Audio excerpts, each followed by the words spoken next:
Hello travelers, it's been a long day for you already. You can now rest here, listen to boring histories to drift off to sleep. Tonight we will dive into the topic what it was like to experience the bombing of Hiroshima and many more. Let's begin. The air was thick with heat, the sky above a deep, ominous blue.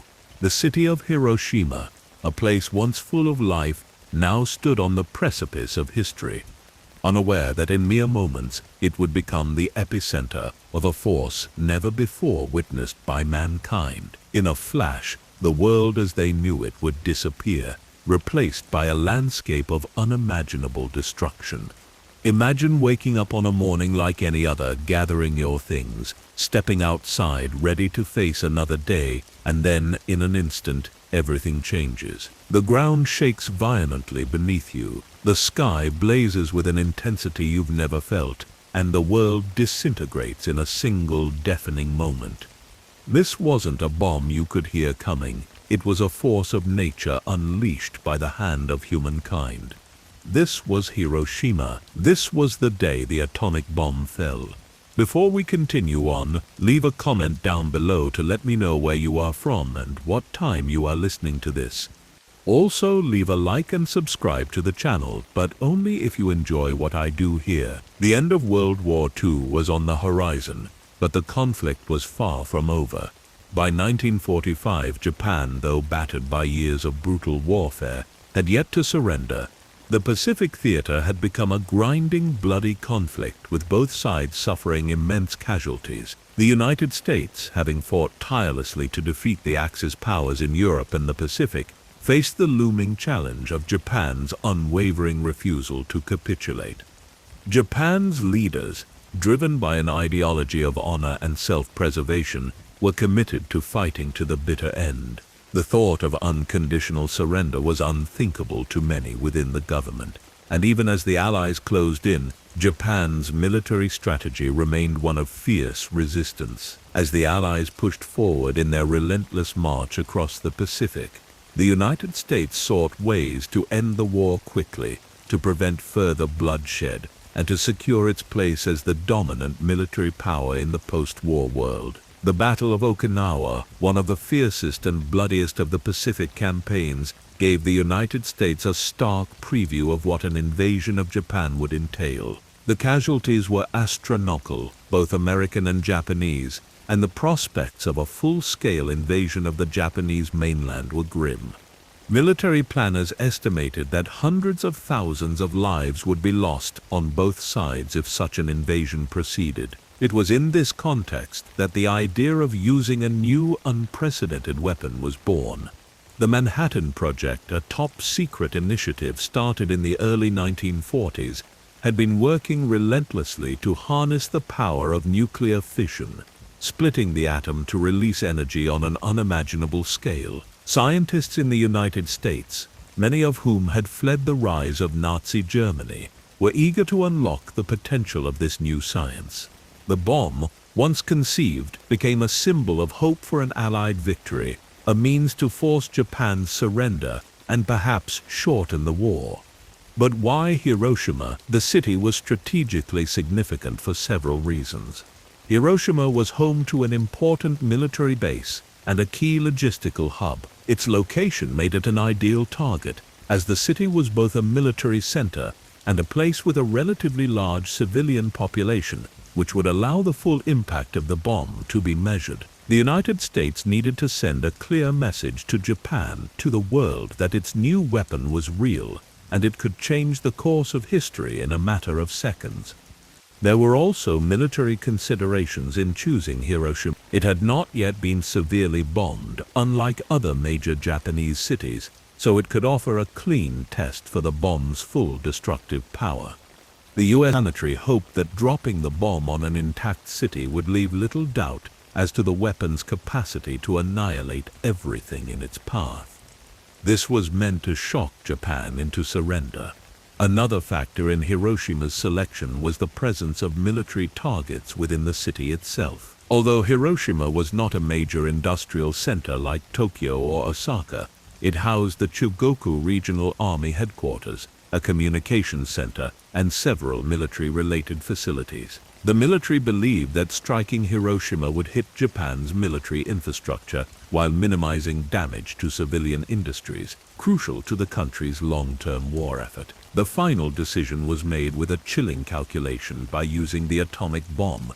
The United States could avoid a costly invasion of Japan. It was hoped that the bomb would have a psychological impact, compelling Japan to surrender quickly, thus preventing further bloodshed. In addition, the American leadership had the Soviet Union in mind. As the war in Europe ended, a new geopolitical struggle was emerging. Dropping the bomb would not only force Japan's surrender, but also send a clear message to the Soviet Union that the US held a new powerful weapon that could alter the balance of power in the post-war world. Thus, the fate of Hiroshima was sealed not only by its military significance, but also by the calculation of a new weapon's potential to reshape the global order. As the Enola Gay made its way toward the city that morning, it was clear that Hiroshima's place in history was no longer about its ancient culture, its vibrant markets, or its peaceful streets. Instead, it had become the site of an unprecedented event, a moment in time that would forever mark the boundary between the old world and the new. The morning of August 6, 1945, began like any other in Hiroshima. It was early, and the city was waking up. Shops were opening, workers were heading to their daily tasks, and the streets buzzed with the normal rhythm of life. But it was anything but a typical day. Above the city, the sky was about to become the stage for a terrifying spectacle that would change the world forever. As dawn broke, a sense of unease lingered in the air. The city had been on edge for months, bracing itself for the inevitable Allied bombing raids that had already devastated other parts of Japan. Hiroshima had been relatively untouched up until this point, a fact that only added to the uncertainty. People went about their business, but many were already accustomed to the sound of sirens and the anxiety of waiting for an air raid that might never come, or that might strike when least expected. No one could know that this morning would be unlike any before. The Enola Gay, a Boeing B-29 Superfortress, soared high above the clouds, its crew unaware of the precise moment when they would carry out their fateful mission. The plane, piloted by Colonel Paul Tibbets, was part of a squadron that had taken off from the island of Tinian in the Pacific, carrying the first atomic bomb ever to be used in warfare, a device codenamed Little Boy. The bomb itself was a remarkable and terrifying creation, utilizing uranium-25 to create a chain reaction that would release an amount of energy equivalent to approximately 15,000 tons of TNT.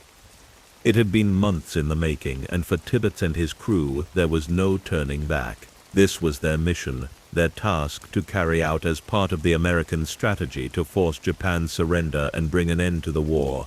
As the plane neared Hiroshima, the crew went over their final checks. The target below was barely visible through the cloud cover, but the city with its bright, sprawling expanse was unmistakable. Hiroshima, known for its scenic beauty and rich history, was now about to become the first city in the world to experience the full destructive force of nuclear warfare. At 8:15 a.m., Colonel Tibbets gave the order.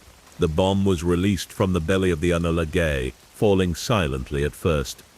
The crew of the aircraft, watching from the windows above, saw the bomb disappear into the sky before it dropped out of sight. It took only 43 seconds for the bomb to reach its target, the center of Hiroshima, and then the world exploded. A flash of blinding light lit up the sky so intense that it was visible from miles away. A column of fire rose from the center of Hiroshima, reaching higher than any building in the city, twisting and writhing in the heat of the explosion. The ground shook as if the earth itself had been torn apart. Within moments, the city was consumed by a wave of destruction that would leave it unrecognizable. The bomb detonated approximately 600 meters above the ground, creating an air burst that amplified its impact. The energy released in that single moment was enough to obliterate nearly everything in a 1.6-kilometer radius. Buildings, homes, and people were vaporized instantly, as if they had never existed. The destruction was total and immediate. The heat from the explosion was so intense that it ignited fires across the city. spreading faster than anyone could escape. Many people who were in the vicinity of the blast were killed outright, instantaneously reduced to ash or reduced to unrecognizable shapes by the heat. Those closer to the epicenter, but not within the direct line of the explosion, were subjected to intense radiation and thermal burns, which would prove fatal in the hours, days, and weeks that followed. As the blast tore through the city, the shockwave flattened buildings in all directions, leaving nothing but rubble in its wake. In an instant, Hiroshima's downtown was reduced to a smoking, twisted ruin. Steel beams buckled, and concrete structures crumbled as the sheer force of the explosion rendered the city uninhabitable. Thousands of buildings, hospitals, homes, and factories, symbols of Japan's resilience, were reduced to nothing but debris. Within seconds, an estimated 70,000 people were killed. Tens of thousands more were injured, their bodies burned and broken by the force of the explosion.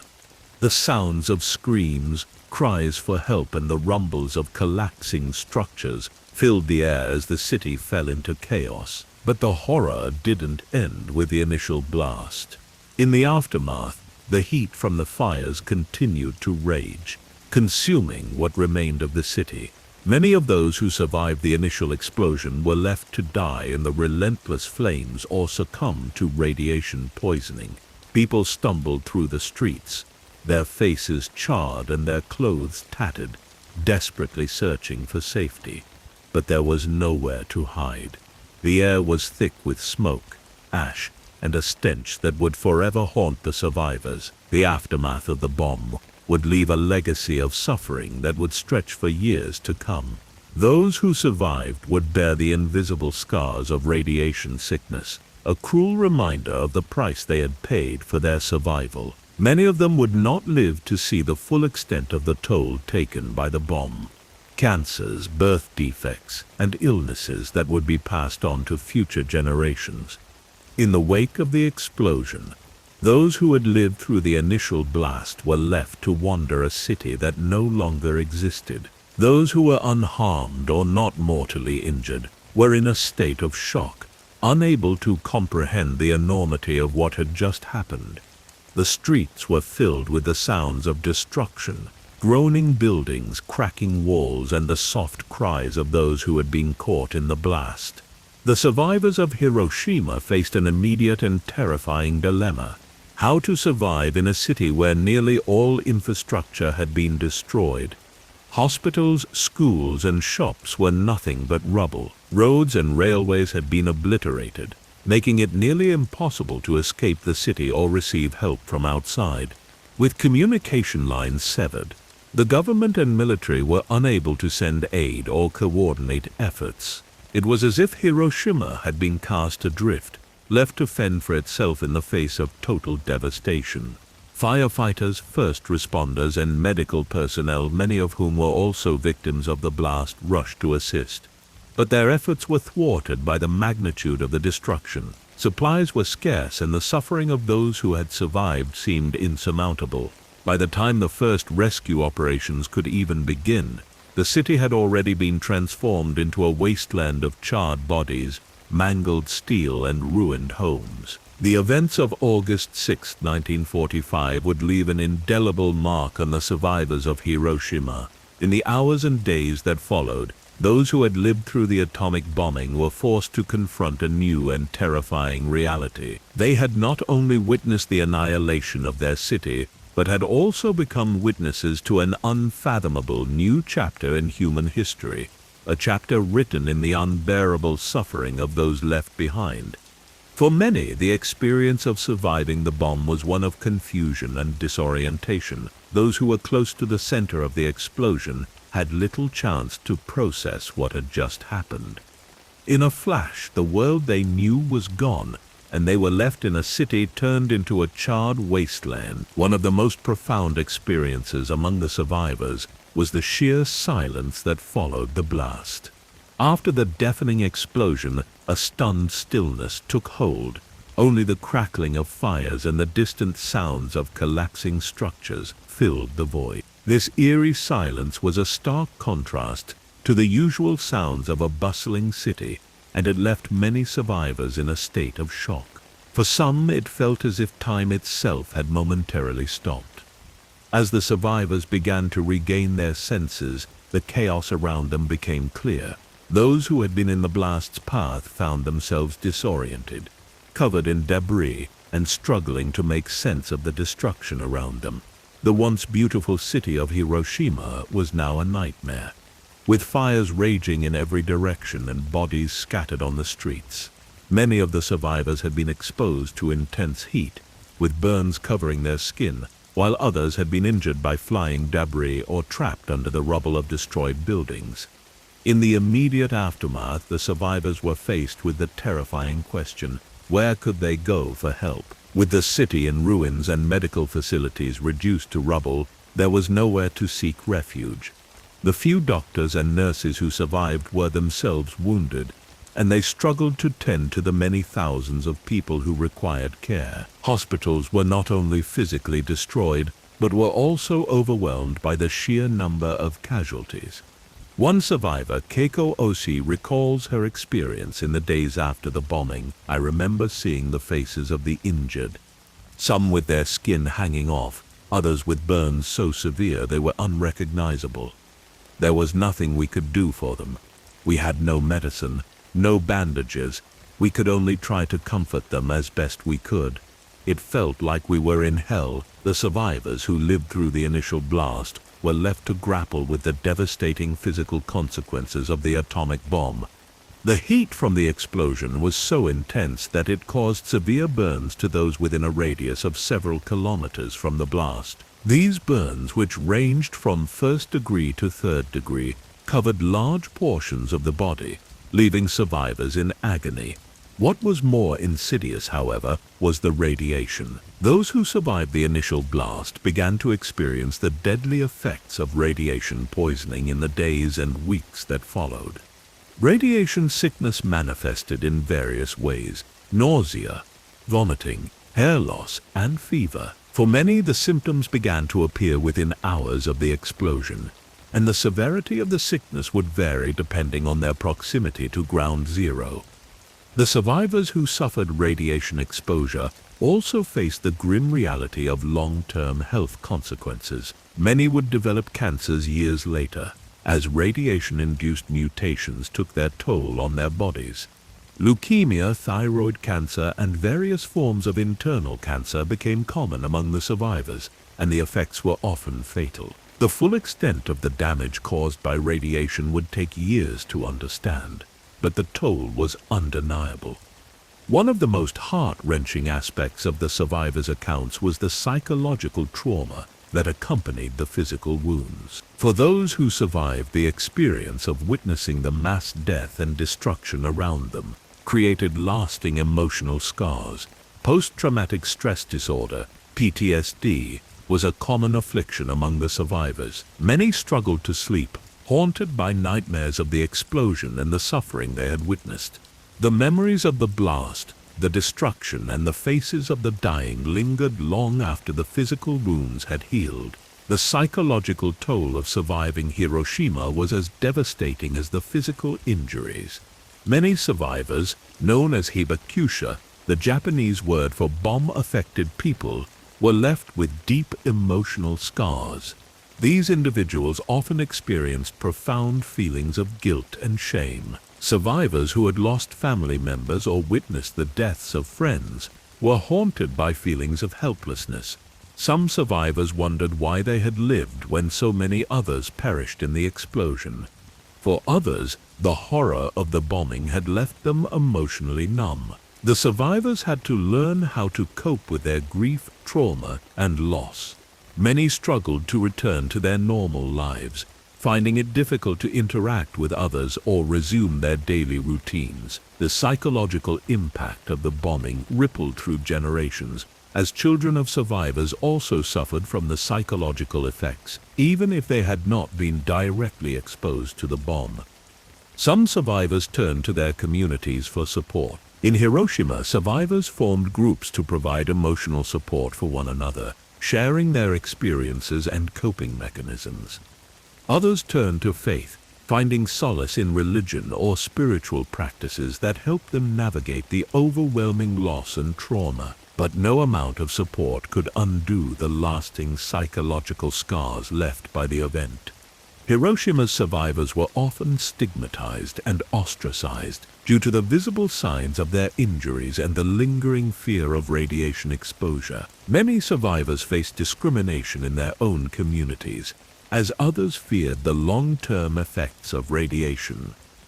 In the years that followed, Hibakusha struggled to receive the medical treatment they needed and faced difficulties in accessing compensation for their suffering. Their trauma, both physical and psychological, was largely ignored by the government and society for decades.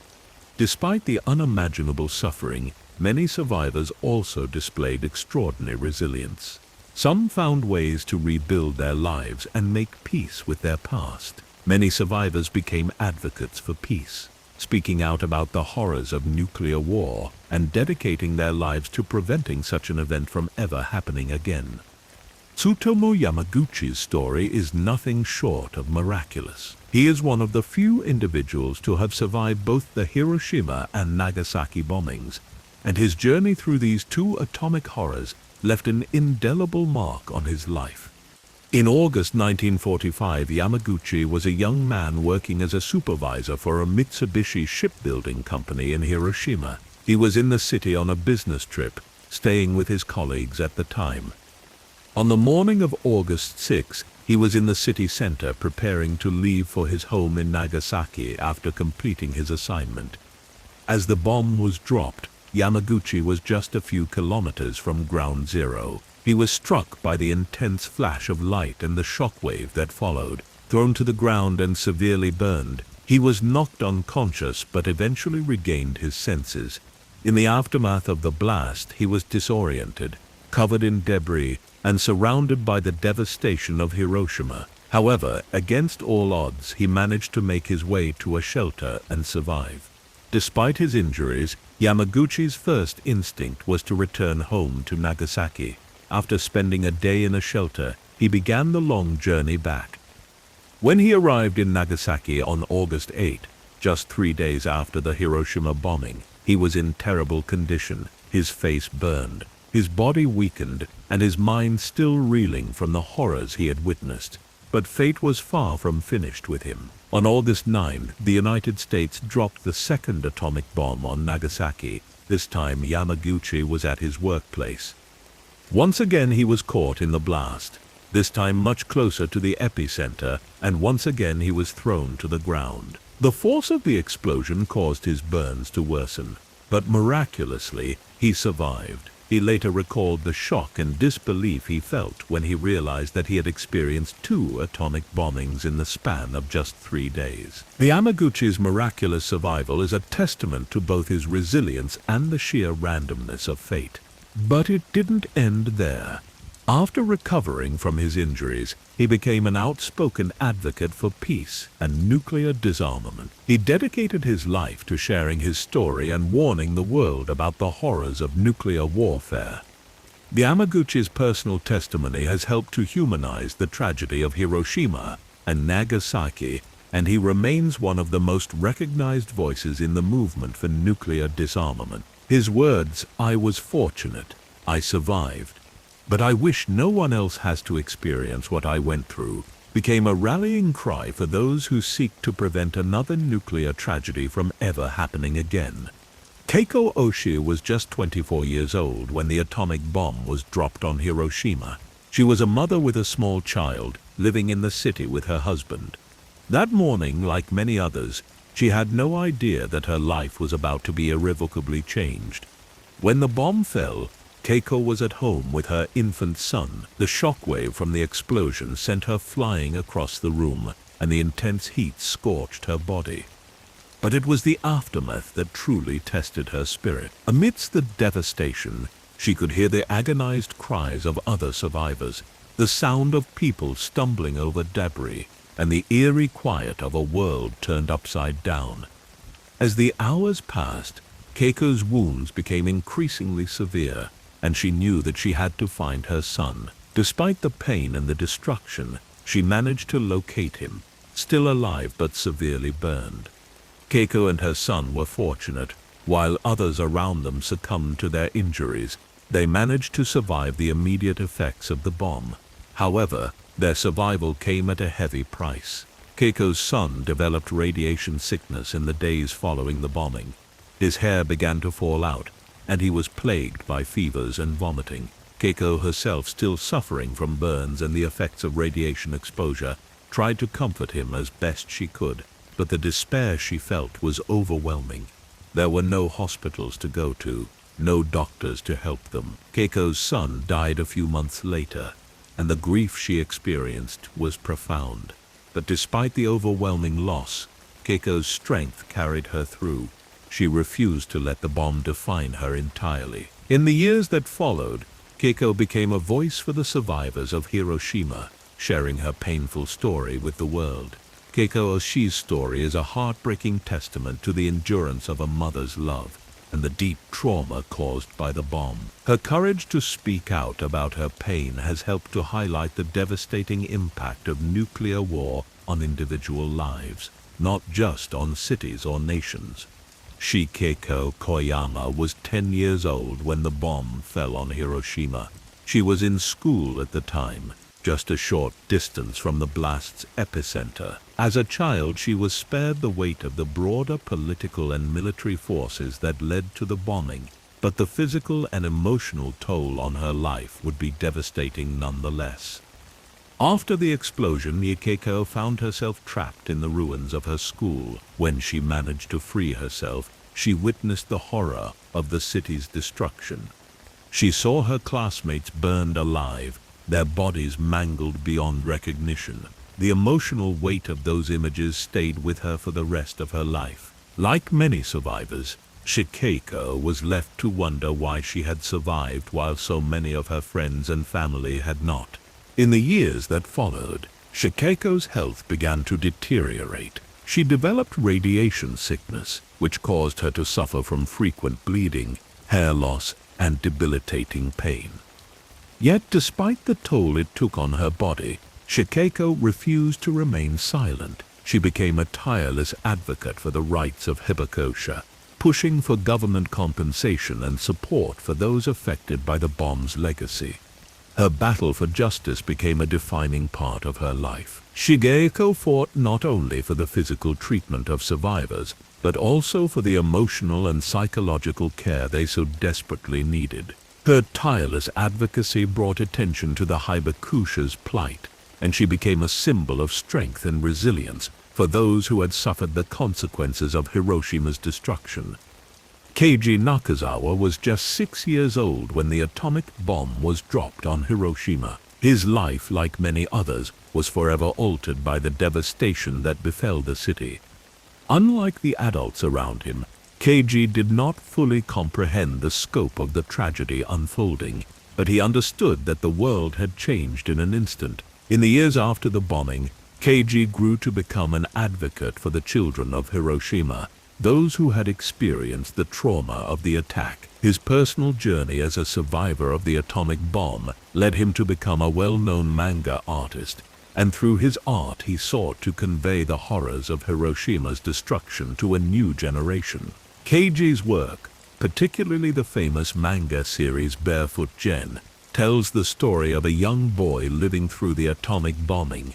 Through his poignant illustrations and narratives, Keiji shared the brutal reality of war, nuclear weapons, and the devastating effects of radiation. His work became a powerful tool for educating the public about the aftermath of the bomb and the suffering of Hiroshima's children. Keiji Nakazawa's dedication to telling the story of Hiroshima's children helped ensure that the horrors of the atomic bomb would never be forgotten. He remained a passionate voice for peace and a tireless advocate for nuclear disarmament until his passing in 2012. The moral and ethical considerations surrounding the use of atomic bombs on Hiroshima and Nagasaki have been the subject of intense debate for decades. The bombings raise fundamental questions about the justification for using such a devastating weapon, the targeting of civilians, and the ethics of war itself. Was it necessary to end the war, Or could other means have been employed? Was it a calculated decision to hasten the end of World War II, or was it a step too far in a world already ravaged by conflict? These are the questions that continue to haunt the legacies of Hiroshima and Nagasaki. In the months leading up to the atomic bombings of Hiroshima and Nagasaki, Japan showed no signs of surrendering. The war in the Pacific had dragged on for years, and despite the Japanese forces being increasingly worn down by Allied military advances and devastating air raids, the Japanese government had shown a willingness to fight to the bitter end. With that in mind, U.S. President Harry S. Truman and his military advisors faced a difficult decision. How could they bring the war to a swift conclusion without an invasion that would likely cost countless Allied and Japanese lives? The argument in favor of using the atomic bomb is often framed around the notion of necessity. Proponents argue that dropping the bombs on Hiroshima and Nagasaki ultimately saved lives by bringing a quick end to the war. The invasion of Japan, known as Operation Downfall, was projected to result in massive casualties on both sides. U.S. military planners predicted that anywhere from hundreds of thousands to potentially over 1 million American soldiers would be killed or wounded in the invasion. On the Japanese side, estimates suggested that millions of civilians and military personnel would be killed in the fighting. The use of atomic bombs, so the argument goes, shortened the war and spared lives by forcing Japan to surrender without the need for a full-scale invasion. Truman himself defended his decision by claiming that the bombings were necessary to end the war and save lives, pointing to the fact that Japan had shown no signs of surrendering despite the Allied forces' overwhelming superiority. While the argument for the bomb's military necessity is often cited, another layer of moral complexity arises when we examine the ethics of targeting civilians. Hiroshima and Nagasaki were not military strongholds. They were cities with significant civilian populations. Hiroshima, for example, was a center for military production, but it was also home to hundreds of thousands of civilians, including women and children. By targeting these cities with atomic bombs, the U.S. effectively turned a weapon of war on civilian populations, killing tens of thousands of innocent men, women, and children in a matter of moments. This raises a fundamental ethical question. Was it morally acceptable to deliberately target civilian populations in an effort to break the will of the Japanese government? The targeting of civilians in warfare had long been a subject of ethical debate, and while it was not uncommon during World War II, consider the bombing campaigns over cities like London, Dresden, and Tokyo. The use of atomic bombs added a new layer of moral responsibility. Unlike conventional bombing, the atomic bomb unleashed an unprecedented level of destruction, killing tens of thousands instantly and causing long-term suffering for the survivors due to radiation sickness. Some argue that the attack on Hiroshima and Nagasaki was an example of total war, a concept in which military objectives are pursued without regard for the impact on civilian populations. In this view, the goal was to defeat the enemy as quickly and decisively as possible, regardless of the cost. However, critics argue that even in the context of total war, the bombing of civilian centers with a weapon as devastating as the atomic bomb crossed a moral line. The use of atomic bombs on Japan raised important questions about the ethical treatment of civilians during wartime. Is it ever justified to sacrifice civilians to achieve a military objective? Can the morality of targeting civilians be justified if it results in a quicker end to the conflict? Another key component of the moral debate is the question of whether other means could have been employed to end the war without resorting to the use of atomic bombs. Was the bombing of Hiroshima and Nagasaki the only viable option? Or could diplomatic, military, or other strategies have achieved the same result without causing such devastation? One argument often put forward by critics of the bombings is that Japan was already on the verge of surrender. The country's leadership was divided, and many were aware that they could not win the war. Japan had suffered massive losses on the battlefield, and its economy was in shambles. There were also signs that the Japanese government had been in contact with the Soviet Union in an attempt to negotiate peace. The US had intercepted these communications and was aware that Japan was looking for a way to end the conflict without unconditional surrender. Some argue that a continued naval blockade, coupled with diplomatic pressure, would have eventually forced Japan to capitulate without the need for atomic bombings. Another potential alternative was a demonstration of the power of the atomic bomb. Some within the US military and political leadership advocated for dropping the bomb on an uninhabited area, such as a remote island, to demonstrate its destructive power. The hope was that such a demonstration would be enough to convince Japan to surrender without causing mass civilian casualties. However, the plan was never pursued, with many arguing that a demonstration would not have had the same psychological impact as a direct attack on a city. Furthermore, there were also the options of continuing conventional bombings or waiting for the Soviet Union to enter the war against Japan. The Soviet Union had agreed to declare war on Japan after the defeat of Nazi Germany, and their entry into the Pacific theater could have potentially pressured Japan to surrender. However, Truman and his advisors believed that such a strategy would have dragged the war on for even longer, prolonging the suffering of both Allied and Japanese forces. The question of whether the atomic bombings were necessary remains one of the most enduring and contentious moral debates of the 20th century.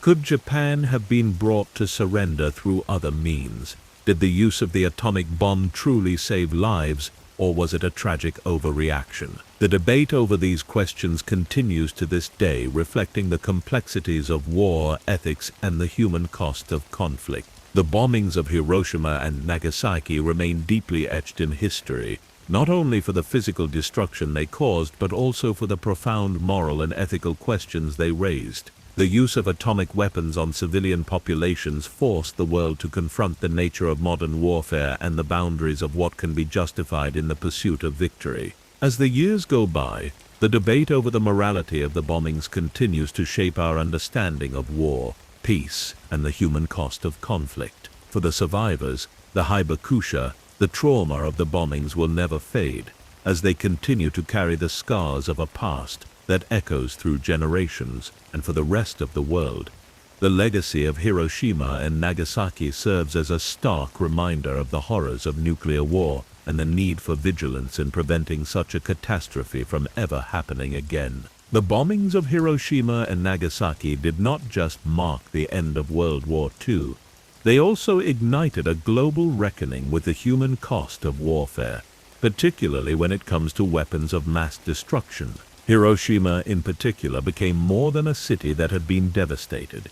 It evolved into a powerful symbol for peace, anti-nuclear activism, and the ongoing struggle to prevent future tragedies of such magnitude. The hibakusha, the survivors of the atomic bombings, played an instrumental role in shaping this legacy. Through their resilience and determination, they not only survived the immediate horrors of the bombings, but also worked tirelessly to ensure that their experiences would be shared with the world. Their advocacy for nuclear disarmament and the education of future generations about the devastating consequences of nuclear warfare has been pivotal in keeping the memory of Hiroshima alive in the global consciousness. In the years immediately following the bombings, Hiroshima slowly began its painful process of reconstruction, but the city's true transformation would occur on a symbolic level. By the mid-20th century, Hiroshima had become a city dedicated to the ideals of peace and anti-nuclear activism. 1964, the Hiroshima Peace Memorial Park was established, centered around the A-bomb dome, the skeletal remains of a building that had been near ground zero and survived the explosion. The park became not just a memorial to the victims, but also a statement to the world that Hiroshima would never forget the suffering it had endured. The Peace Memorial Park, with its peace flame, its cenotaph inscribed with the names of the victims, and the eternal flame that would only be extinguished once nuclear weapons were eradicated from the world, became a focal point for peace advocates worldwide. Hiroshima thus emerged as a living testament to the horrors of nuclear warfare and a rallying point for those advocating for the abolition of nuclear arms. Over the decades, Hiroshima has used its own experience of devastation to foster international dialogue on disarmament.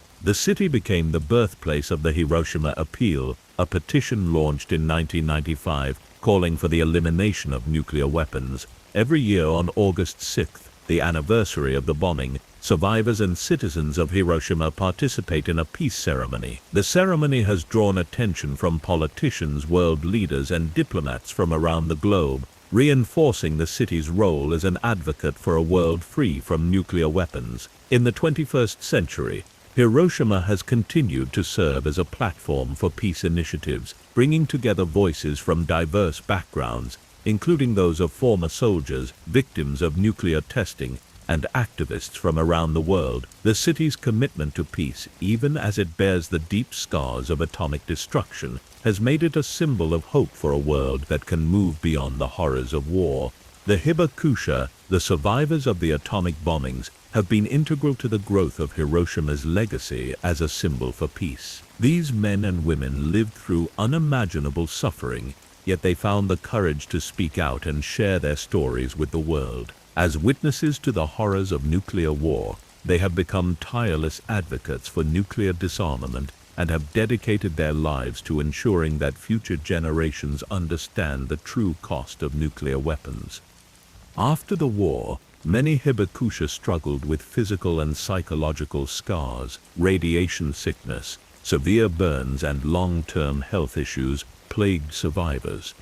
But it was not only the physical trauma that haunted them. The emotional and psychological toll of surviving the atomic bomb, witnessing the deaths of loved ones, and dealing with the stigmatization of being a Hibakusha was profound. Despite these hardships, many Hibakusha chose to share their experiences, not only to heal but to educate. Through testimonies, books, and lectures, they became the human face of the bombings. They worked alongside peace organizations to promote the importance of nuclear disarmament, offering their personal narratives as both a plea for justice and a dire warning for humanity. The Hibakusha's stories, filled with pain, loss, and survival, became a powerful tool in the global struggle for nuclear disarmament. The Hiroshima Peace Memorial Museum, established in 1955, became a central site where many Hibakusha shared their testimonies.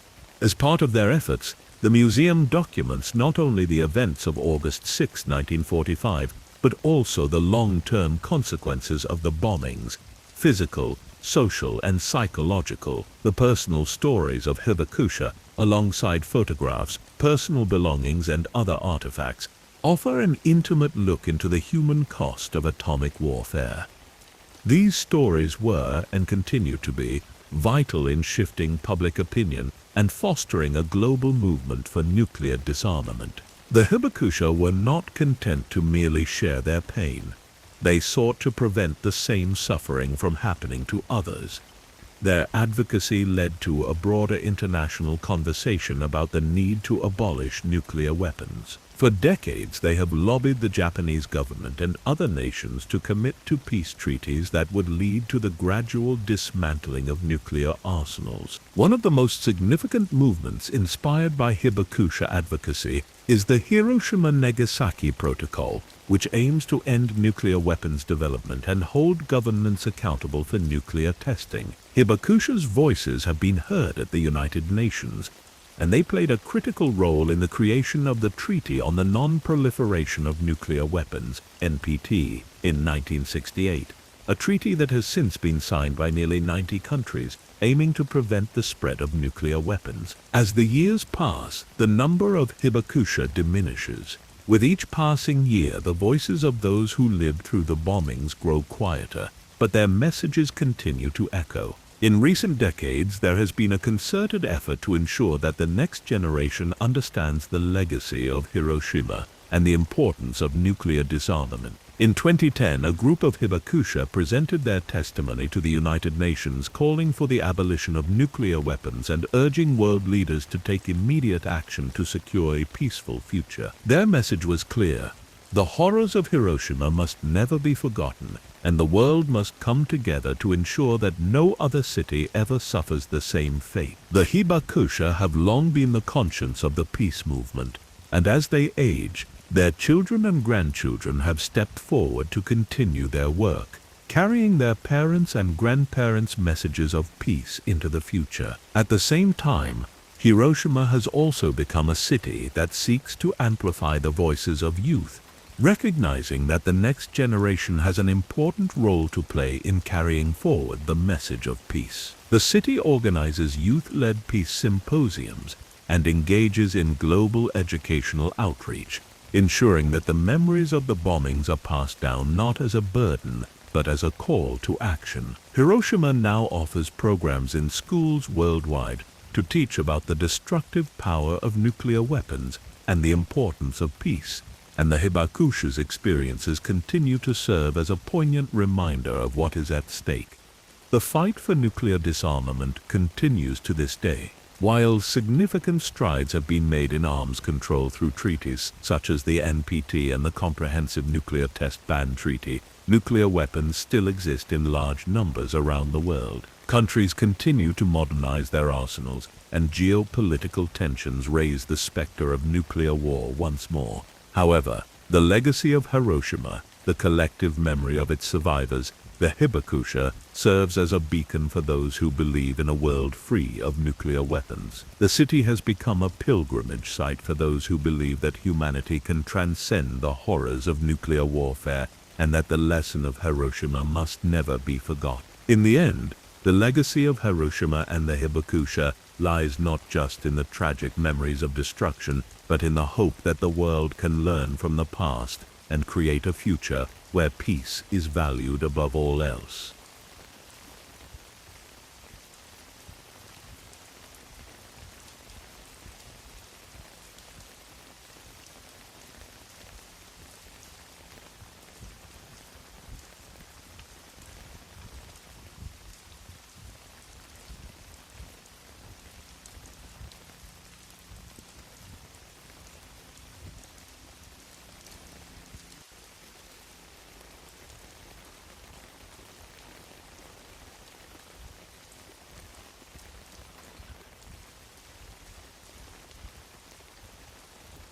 The fall of the Roman Empire, a story of decline and transformation.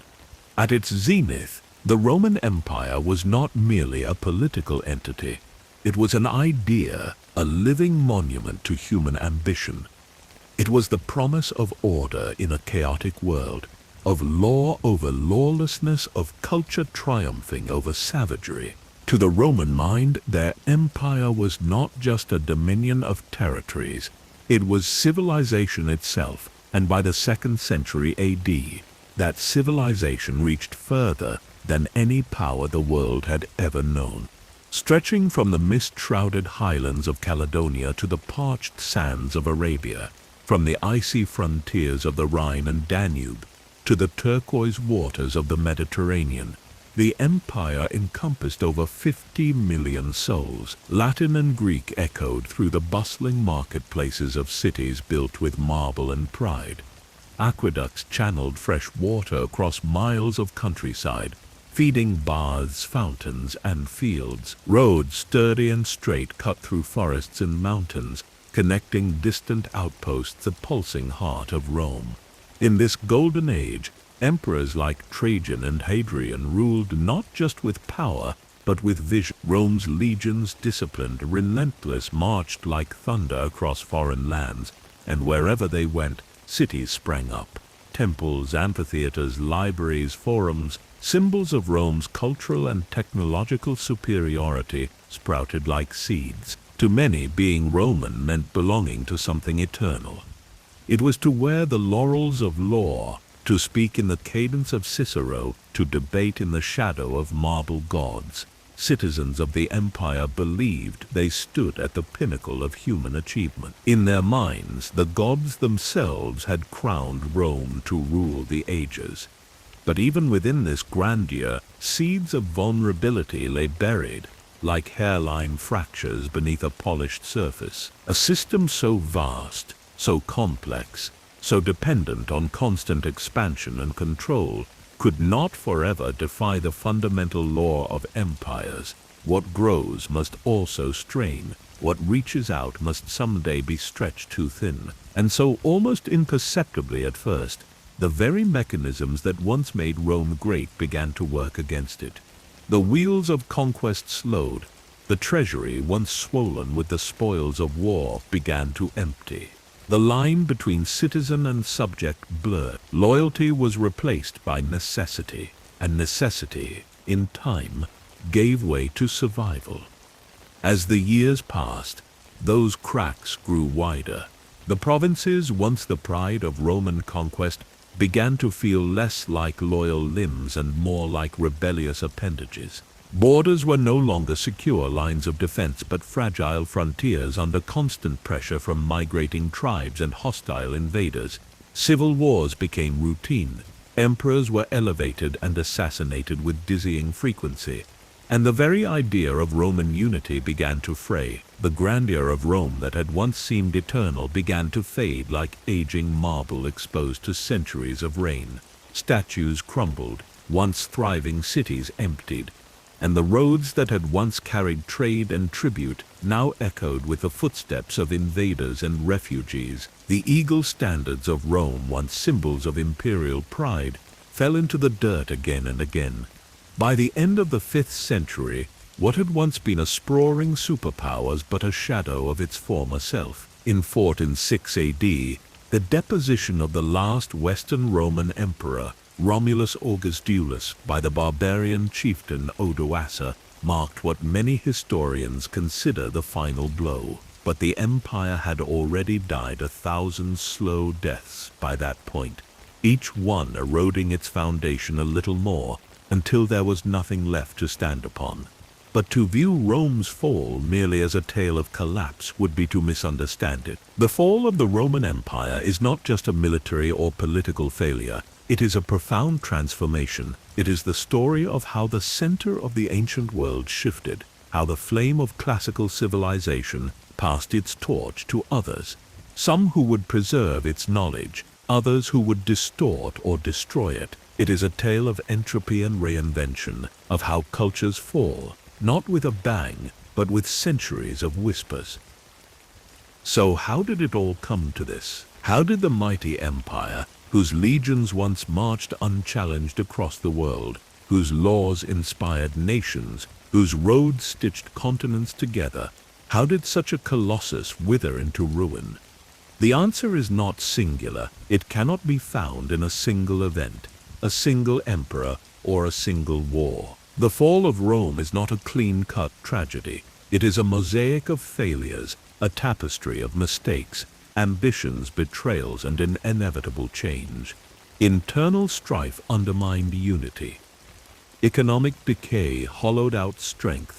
Barbarian invasions shattered illusions of security. And within the corridors of power, complacency replaced vision. But perhaps the most haunting truth of all is this: no one living in Rome's golden age believed it could ever fall. To them, the empire was the sun around which the world revolved. They could not imagine a future where its laws, language, or legacies would be relics of the past. And yet, that future came, slowly, inexorably. And when it did, it reshaped the world forever. Because the fall of the Roman Empire was not the end of history. It was the end of an era, and the birth of another. It was a door closing and another opening into the long, dark corridors of the Middle Ages, where fragments of Rome's greatness would flicker and fade, only to be rekindled centuries later in the fires of the Renaissance. The seeds of decline.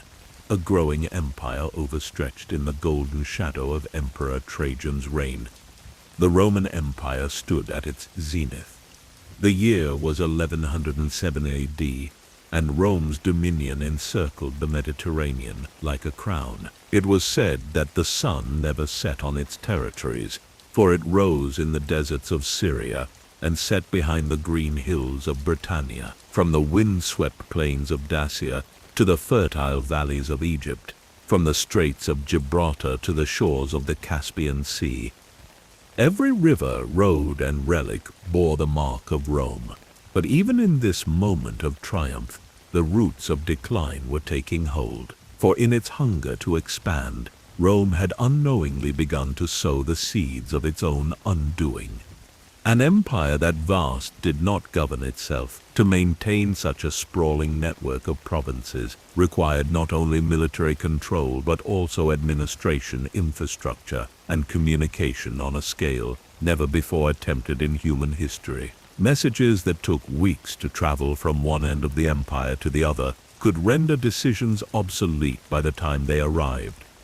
Governors ruled far-flung provinces with limited oversight. Taxation varied wildly between regions, and in many cases loyalty to the emperor in Rome was tenuous at best, existing more as an ideal than a functional allegiance.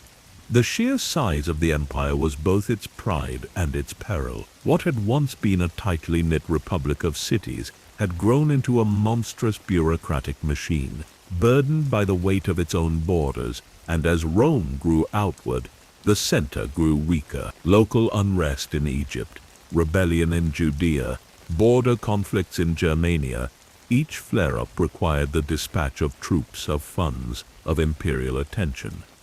But attention was limited, and cracks in the armor began to show. Nowhere was this strain more apparent than in the military, once the most efficient and disciplined fighting force the world had ever seen. The Roman legions were stretched thin, defending thousands of miles of frontier against an ever-evolving array of enemies.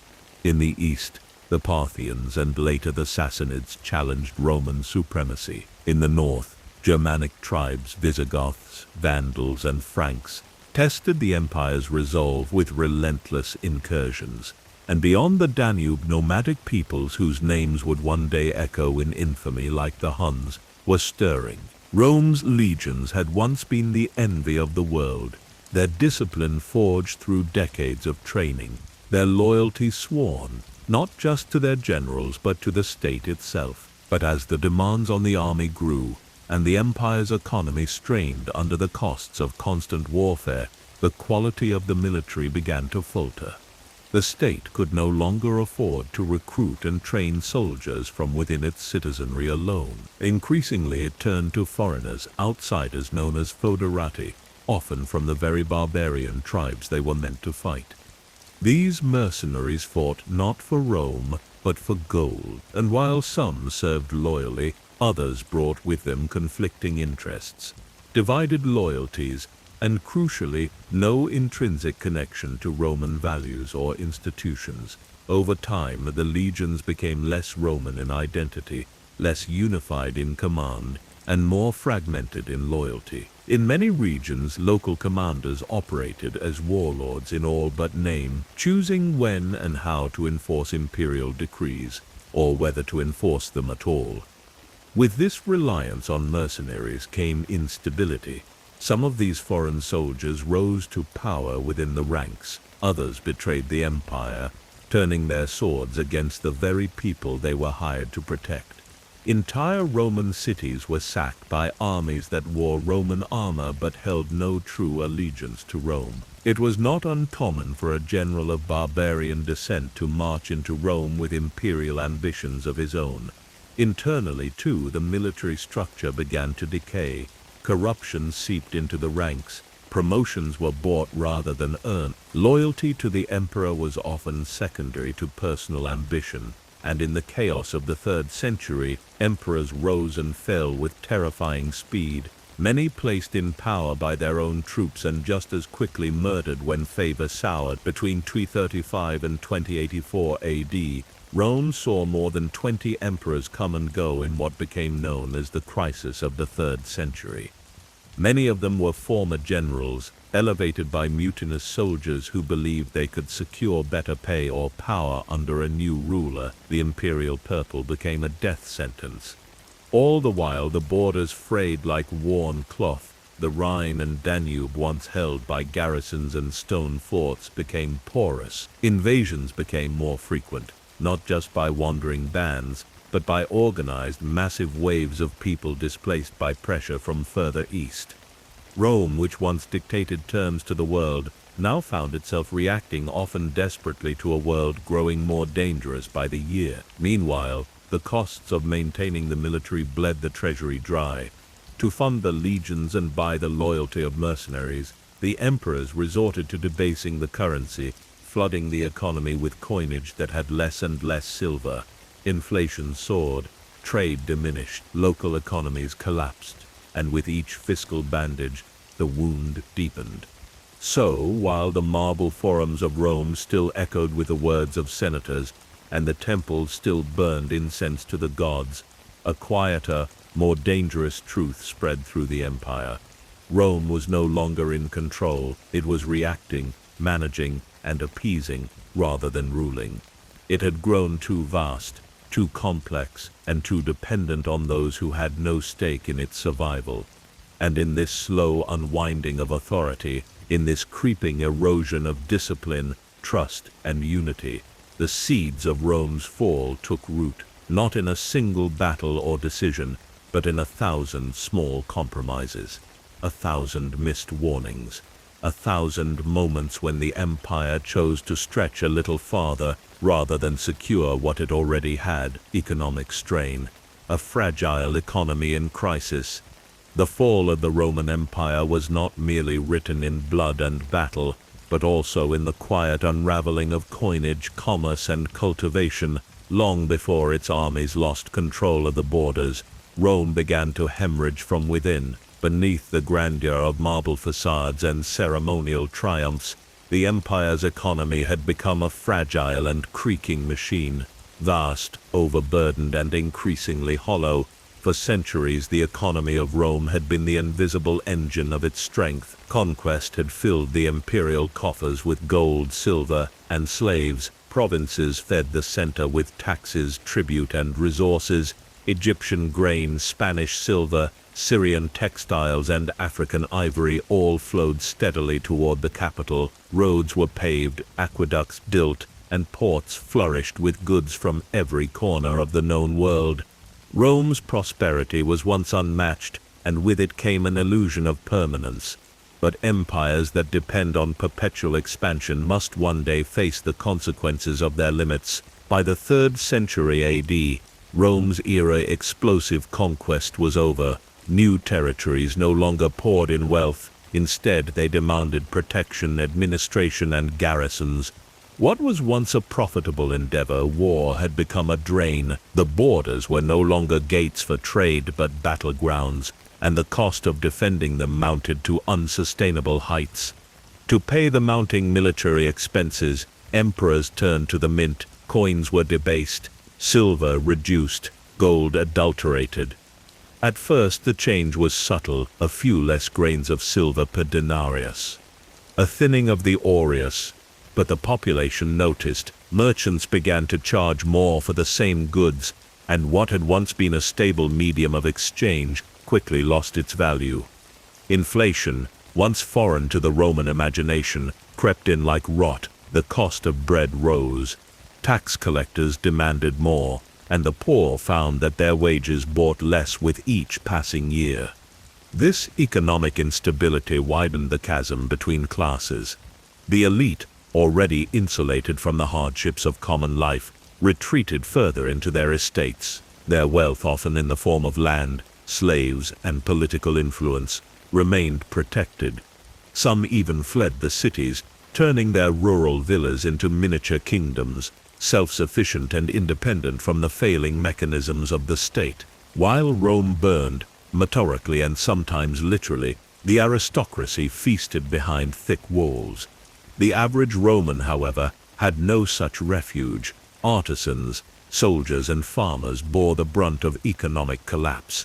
Urban laborers struggled to find work as public projects dwindled. In the countryside, farmers were crushed under the weight of taxes and grain levies, sometimes forced to abandon their land or fall into debt peonage.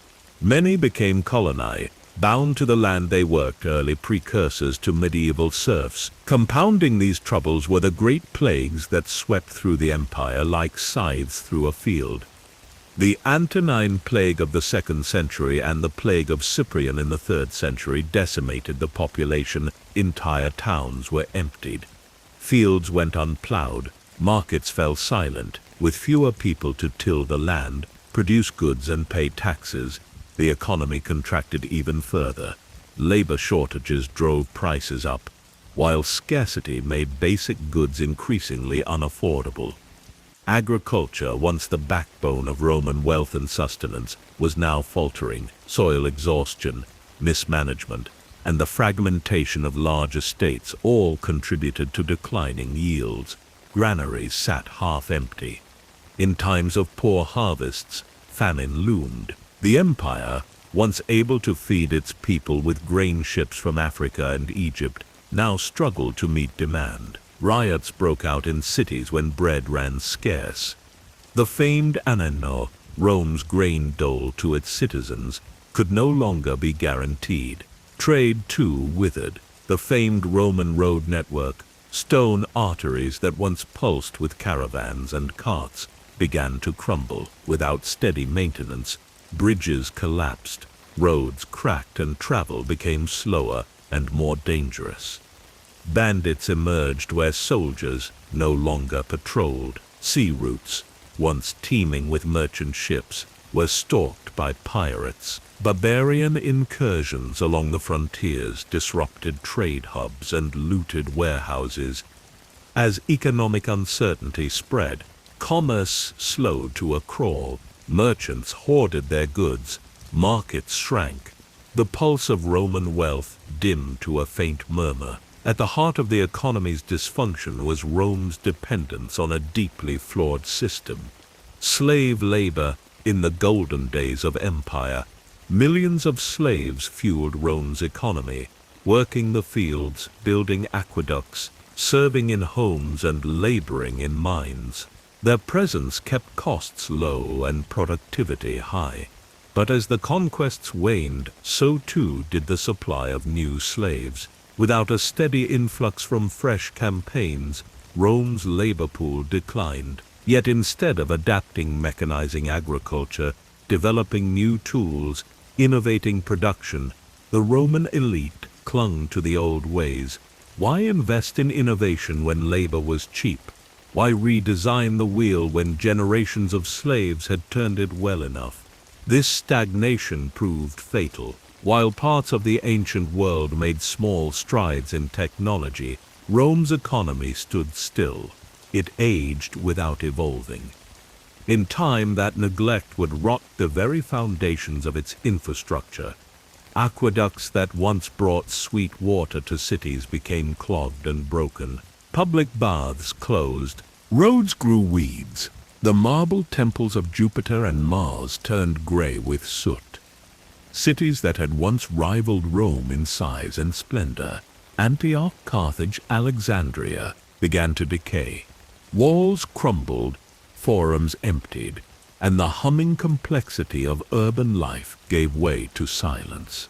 Thus Rome's economic decline was not the result of a single catastrophe, but a death by 1,000 cuts, a long, slow decay brought on by overspending, class division, disease, mismanagement, and a reluctance to adapt. The empire had built its greatness on conquest, but it had never truly learned how to sustain itself in peace. And as the gold dried up and the roads fell silent, the empire's grip loosened. The economy had once bound the empire together in a web of shared prosperity. Now, as that web unraveled, so too did the unity of the Roman world. Cities became isolated, provinces grew resentful, and the great imperial heart began to beat slower, preparing for the silence that would follow. Political instability, the erosion of power and authority. As Rome's economy faltered and its borders strained, the empire's political foundation, once its pillar of strength, began to crack under the weight of unchecked ambition and institutional decay. The stability that had once allowed emperors to rule for decades, oversee reforms, and maintain a semblance of order, gave way to a political climate defined by betrayal, paranoia, and bloodshed. In the heart of the empire, where laws had once been drafted to last generations, now stood a revolving door of power greased by gold, poisoned by rivalry, and bathed in blood. The role of emperor, once draped in divine reverence and the legacy of Augustus, devolved into a mortal prize, one seized more often by the sword than by succession. Political legitimacy became a fluid concept. Emperors were no longer raised by tradition, but by the army's favor or the Senate's desperation. Soldiers could proclaim a general emperor in the morning, and by dusk he might be dead, replaced by another. What was once the highest office in the civilized world had become the most dangerous. This period of relentless upheaval reached its crescendo in the 3rd century AD. A time so volatile that later historians simply named it the crisis of the 3rd century. Between 335 and 384 AD, Rome saw the rise and fall of more than 20 emperors, though the number of pretenders and usurpers was far higher.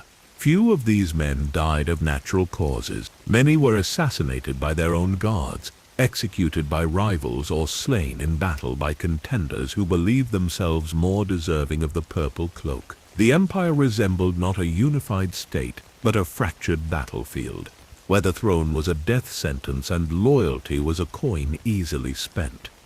Civil wars became a routine feature of imperial life. Ambitious generals, emboldened by loyal legions and regional power bases, marched on Rome not to defend it, but to conquer it.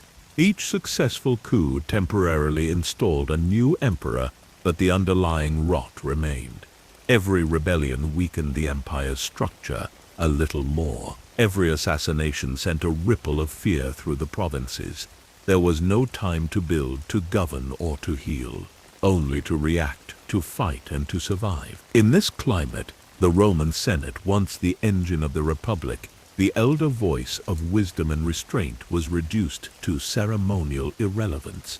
It became a relic, a stage prop trotted out for legitimacy when convenient and ignored when not. Real power belonged to the military. Emperors who won their throne through conquest owed their rule to the loyalty of the legions, and when that loyalty waned, so too did their lives. The Praetorian Guard, originally formed as the emperor's elite protectors, became kingmakers and kingbreakers. They auctioned the throne to the highest bidder. In one infamous moment after the assassination of Emperor Pertinax in 1903 AD, the Guard openly sold the imperial title to a wealthy senator, Didius Julianus, like a piece of real estate. Meanwhile, in the outer provinces, governors and military commanders began to act like kings in all but name. The empire fractured into regions of de facto independence. The Gallic Empire in the west and the Palmyrene Empire in the east splintered away during the crisis, each claiming legitimacy, each ruled by their own emperors. Rome, the eternal city, found itself the nominal capital of an empire that no longer fully obeyed its call. Into this maelstrom of collapse stepped Diocletian, a man of humble origins who seized power in 2084 AD, and unlike many of his predecessors, held it. He was no dreamer, no philosopher king. He was a reformer forged by fire, a cold strategist who recognized that the empire could not survive as it was. In a move that shocked tradition, Diocletian divided the empire in two, appointing a co-emperor to rule the western provinces while he governed the east. This system, the Tetrarchy, soon expanded into 4 rulers, 2 senior emperors, Augusti, and 2 juniors, Caesares, each responsible for a quadrant of the empire. It was an unprecedented experiment in power sharing, and for a time it worked. For the first time in decades, there was a semblance of order. Regional crises were met with regional solutions. Military rebellions were swiftly put down. The bureaucracy was overhauled. Taxes became more systematic. A breath of stability returned to the imperial lungs. But the solution, like so many desperate acts, came at a cost. The division between East and West, though administratively sound, began to harden into something deeper, a cultural and political rift that would never fully heal. The Eastern Roman Empire, centered around the resplendent city of Byzantium, soon to be renamed Constantinople, grew wealthier, more urbanized, and more fortified. It developed its own identity, language, and priorities, gradually becoming the Byzantine Empire. The Western Roman Empire, however, remained vulnerable.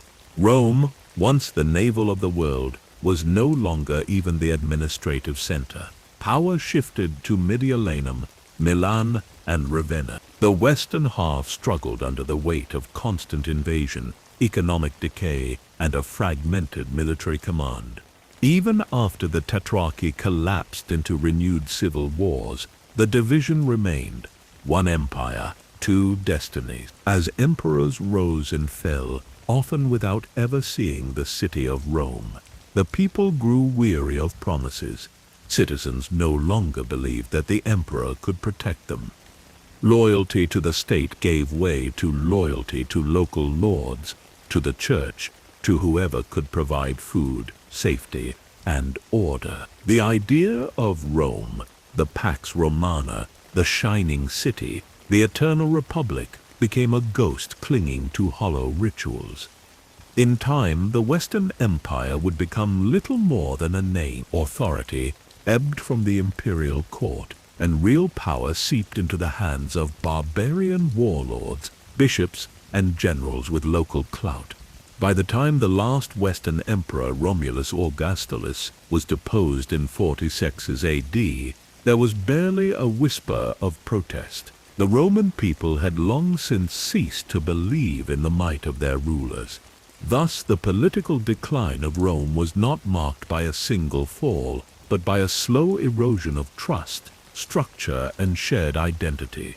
Power fractured like a shattered mosaic. The empire, once ruled by law and glory, now ruled by fear and desperation. And when the end finally came, it was not with a trumpet blast, but with the weary silence of an empire too broken to mourn its own passing. Barbarian invasions, the final blow, in the twilight of Roman dominion, as internal rot hollowed the empire from within, a darker tide gathered at its borders. The barbarians, once distant tribes, exotic names on maps, and occasional mercenaries in Roman service began to press in with an urgency and purpose that Rome had not seen in centuries. They were not a single horde, but a confluence of many: the Visigoths from the forests of the Balkans, the Vandals from the cold northern plains, the Franks in the west, and the terrifying horsemen of the Huns, whose origin stories seemed born more of nightmare than of geography. These groups had always existed on the periphery of Roman vision, sometimes as enemies, sometimes as trading partners, sometimes as conscripts in the Roman legions themselves. Rome had even tried to manage them diplomatically, offering treaties, land, and bribes, whatever would stave off their advance. But the illusion of control would not last. Rome's weakening infrastructure, political fragmentation, and overstretched military made the empire less a fortress and more an open wound. The pressure began to build with the arrival of the Huns, a nomadic people of astonishing ferocity and mobility. Led by their infamous warlord Attila, they swept across the Eurasian steppe like a storm, displacing countless other tribes in their wake. One of those tribes, the Visigoths, fled the onslaught and begged the Eastern Roman Empire for asylum. But mistreated and starved within imperial borders, they soon turned against their supposed protectors. In 3078 AD, at the Battle of Adrianople, the Visigoths dealt a crushing defeat to the Romans, killing Emperor Valens and destroying much of the Eastern army. It was a blow from which Rome never fully recovered. In the following decades, the Western Roman Empire increasingly relied on barbarian generals and mercenary forces to defend its fraying frontiers. The lines between Roman and barbarian blurred. Barbarian leaders were given Roman titles, barbarian soldiers filled Roman ranks, but loyalty bought with coin and titles proved fragile. These were not men defending a homeland. They were warlords with ambitions of their own. The unthinkable happened in 4th Alaric, king of the Visigoths, laid siege to the city of Rome. The eternal city, untouched by enemy hands for over 8 centuries, stood vulnerable. It was not the Rome of Caesar or Augustus, not the bustling, triumphant metropolis of imperial glory, but it was still Rome, symbolic, sacred, and mythic. And it fell. The sack was not the complete destruction that later legend would paint, but it was devastating nonetheless. Noble houses were looted, churches desecrated, gold and relics carried off. Romans who once believed their city invincible now looked upon streets filled with ash and broken marble. The psychological impact was immense. Across the empire, people asked the same question. If Rome could fall, what was safe? The illusion of eternal dominance shattered in a single night. But the storm had not yet passed. In 445 AD, the Vandals, having carved out a kingdom in North Africa, crossed the Mediterranean and sacked Rome once more. Their name, Vandal, would become synonymous with wanton destruction. This second sack, longer and more thorough, stripped the city of its remaining splendor. Statues, jewels, sacred vessels gone. The Roman navy, once master of the seas, could not stop them. The citizens, unarmed and leaderless, could only watch, and still Rome staggered forward like an aging lion, wounded but breathing. The emperors of the West became increasingly irrelevant, puppets controlled by Germanic generals who ruled in all but name. These warlords held the true power, commanding troops, doling out land, deciding who lived and who ruled. Then came the year 47-6 AD, a year not marked by a great battle or dramatic siege, but by a quiet transfer of power that echoed through the centuries. The boy Emperor Romulus Augustulus, his very name an eerie echo of the city's mythical founder and its first 2 emperor, was deposed by the Germanic chieftain Oda Hesse. There was no grand final speech, no blaze of glory, just a child stripped of a crown he never truly wore, and a barbarian who declined to even call himself emperor. Oda Hesse did not claim Rome for conquest. He declared himself king of Italy and sent the imperial regalia to Constantinople, acknowledging the Eastern emperor as the sole ruler of what remained of the empire. But the Western empire, in truth, had ceased to exist. There would be no more emperors in Rome, no more legions to march under the eagle standard. The heart of an empire that had once spanned continents had stopped beating. Rome, the city, remained scarred but inhabited, yet the idea of Rome as an empire, as a world order, as a civilization of unmatched power and permanence, was dead. What followed was not a clean succession, but a descent into fragmentation, into what later generations would call the Dark Ages. The barbarian invasions were not the sole cause of Rome's fall. They were the hammer, yes, but the anvil had long been cracked. Decay, corruption, exhaustion, these had hollowed the empire from within. The barbarians merely walked through the ruins of what had once been the most powerful force on earth, and in doing so they ushered in a new era, one of kings and kingdoms, of monasteries and feudal lords, of memory and myth. The Roman Empire in the West was gone, but its shadow would stretch across history forever. The aftermath, the legacy of Rome. The Western Roman Empire may have crumbled beneath the weight of its own contradictions, toppled by corruption, division, and the ceaseless march of external foes, but its spirit did not die with its emperors. The fall of Rome was not a clean break from history, but rather a slow, uneven transformation, a passing of the torch from one world to another. While the Western Empire collapsed into political fragmentation, the Eastern Roman Empire, what we now call the Byzantine Empire, endured like a flickering flame protected from the storm. From its capital in Constantinople, the Byzantines carried the Roman name with pride. They preserved the complex administrative machinery of Rome, its laws, its imperial ceremonies, and much of its culture, though colored now by Greek influence and the deepening force of Christian theology. Even as Latin gave way to Greek in their daily dealings, the Byzantines still called themselves Romans, long after the Western Empire was only a memory. For another 1,000 years they would fight wars, sign treaties, and build monuments under that name, defending the last remnants of Roman greatness against invaders from every direction: Persians, Arabs, Crusaders, and finally the Ottoman Turks. In the West, the empire's political structure collapsed, but it left behind a foundation upon which the future would be built. The vacuum left by imperial power did not remain empty for long. Rising in the ruins was an institution that would become the most enduring heir of Roman authority, the Catholic Church. In many ways, the Church inherited the soul of Rome. Its organization mirrored the empire's bureaucratic order. Bishops took the place of provincial governors.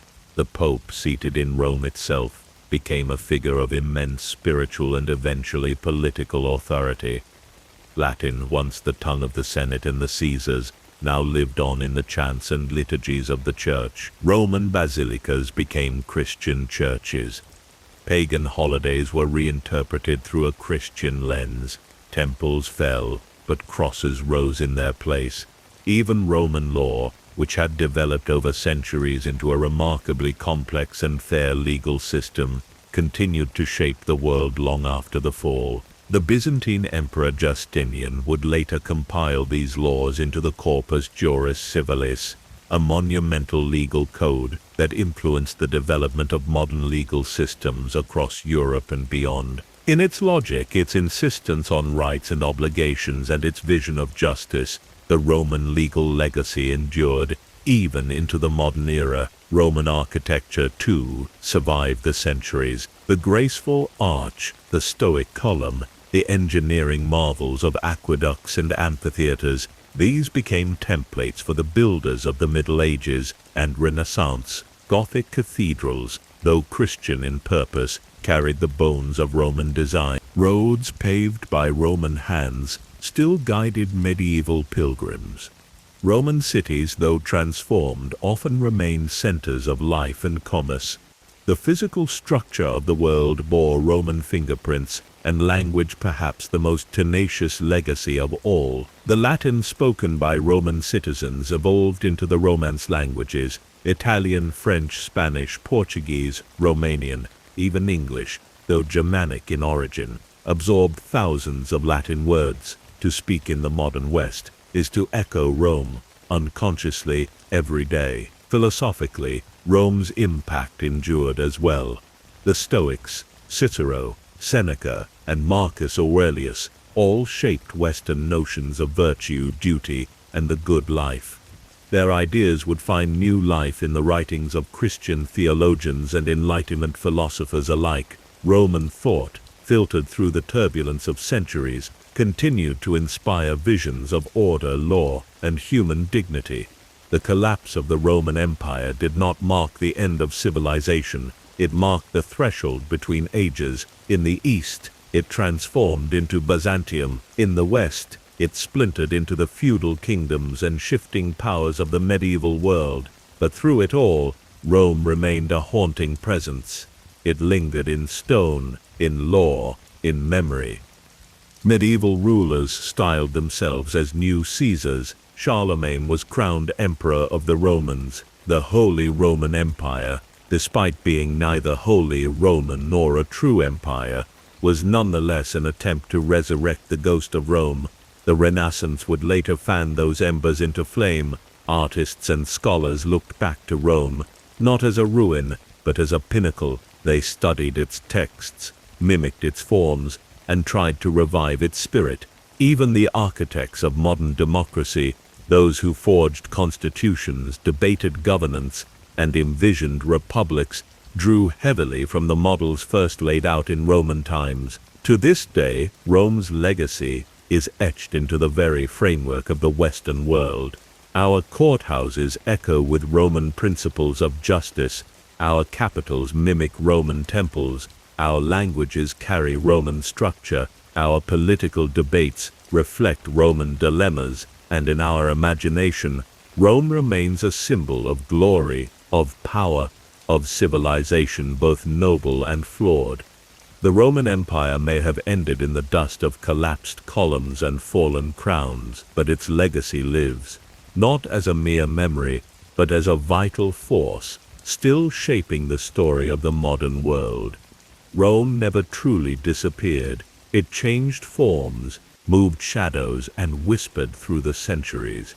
And in many ways, we are still living in its aftermath. The fall of the Roman Empire was not a singular moment, but a culmination of centuries of decline, internal strife, and external pressure. It serves as a powerful reminder of the fragility of even the most powerful civilizations, and how the course of history can shift with the ebb and flow of time. The echoes of Rome's greatness and its eventual fall resonate through the ages, shaping the world in ways we are still grappling with today.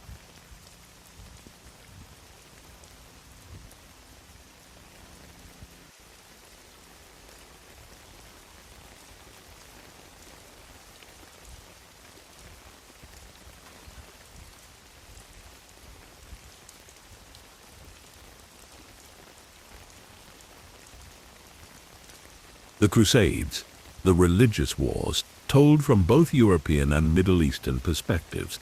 The Crusades remain among the most significant and complex episodes in medieval history. Stretching over 2 centuries, these religious wars shaped relations between the Christian and Muslim worlds in profound ways, leaving a legacy of violence, cultural exchange, political upheaval, and enduring memory. Though typically viewed through the lens of European Christian piety and military adventure, the Crusades also bore deep meaning and devastation for the Islamic world. What follows is a sweeping overview of the Crusades, told from both sides of the conflict. The idea of a crusade, or bellum sacrum, holy war, took shape in 1095, when Pope Urban II issued a dramatic call to arms at the Council of Clermont. His speech urged Western Christians to take up the cross and journey east to liberate the Holy Land from Muslim control. The First Crusade was born not only from religious fervor, but also from political opportunism, economic ambition, and social unrest. For Europeans, the Crusades were part pilgrimage, part conquest. Knights and peasants alike were promised spiritual rewards, such as the remission of sins, as well as the possibility of land and glory. The feudal fragmentation of Europe created an unstable society, with many eager for new opportunities. To these would-be crusaders, Jerusalem was not just a city, it was the heart of their faith. Meanwhile, the Islamic world in the 11th century was deeply fragmented. The Seljuk Turks had taken control of much of Anatolia and had clashed with the Byzantine Empire. Though Islam had long since established dominance in the Levant, internal strife and rival caliphates, such as the Sunni Abbasids and the Shia Fatimids, meant that there was little unified response to the approaching threat. Few could anticipate the scale of the oncoming European invasion. The First Crusade began in chaos. A wave of poorly organized peasants led by figures like Peter the Hermit reached Byzantine lands ahead of the main armies.